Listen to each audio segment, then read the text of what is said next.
పదవుల కోసం అబద్ధాలా? వెదిరే శ్రీరామ్ తీరుపై సర్వత్రా విమర్శలు. కాళేశ్వరంపై తలాతోకలేని వ్యాఖ్యలు. డాక్యుమెంట్ ఎవిడెన్స్ ఉన్నా బట్ట కాల్చి మీద వేసే ప్రయత్నం. కాళేశ్వరం విషయంలో కాంగ్రెస్ కు బత్తాసు. జలవనరుల శాఖ సలహాదారుగా ఉన్న శ్రీరామ్ గతంలో రాజ్యసభ కేంద్ర మంత్రి పదవుల కోసం ప్రయత్నాలు, ఇప్పుడు పదవుల కోసమే తెరపైకి అంటూ విమర్శలు. వాయ్యో, ఏంది నువ్వు ఈ పదవుల కోసం ఆశపడి మా రైతన్నలను ఆగం చేసే పని చేస్తున్నావా? వెదరి శ్రీరామ్ గారు, వెదరి శ్రీరామ్ గారు, ఇదేం పాడు బుద్ధి అండి మీకు? ఒకవేళ మీకు పదవుల మీద ఆశ ఉంటే మీ ప్రయత్నాలు మీరు చేసుకోవాలి. మీకు ఎవరు ఇస్తారు పదవులు? ఆయన బుజ్జగించుడో, ఆయన కాళ్ళు పట్టుకున్నాడో, ఇంకేమైనా గిఫ్టులు ఇచ్చుడో, ఈ పనులు చేసుకొని మీరు చేసుకోండి.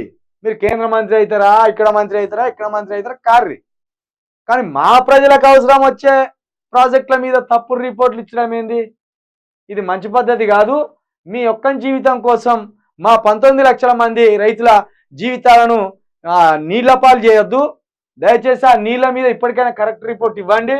ఒకవేళ అక్కడ అన్యాయం జరిగింది, అక్రమం జరిగింది, అవినీతి జరిగిందంటే అది కోర్టులోనే తేలాలి, అది కోర్టులోనే తేలాలి. ఇగో ఇట్లున్నాయట కాళేశ్వరం మీద ఇలాంటి కుట్రలు ఉన్నాయట. ఈ అబద్ధాల ప్రచారం చేయడానికి ఒక ఆయన పెట్టుకున్నారు, వెదరి శ్రీరామ్ అని.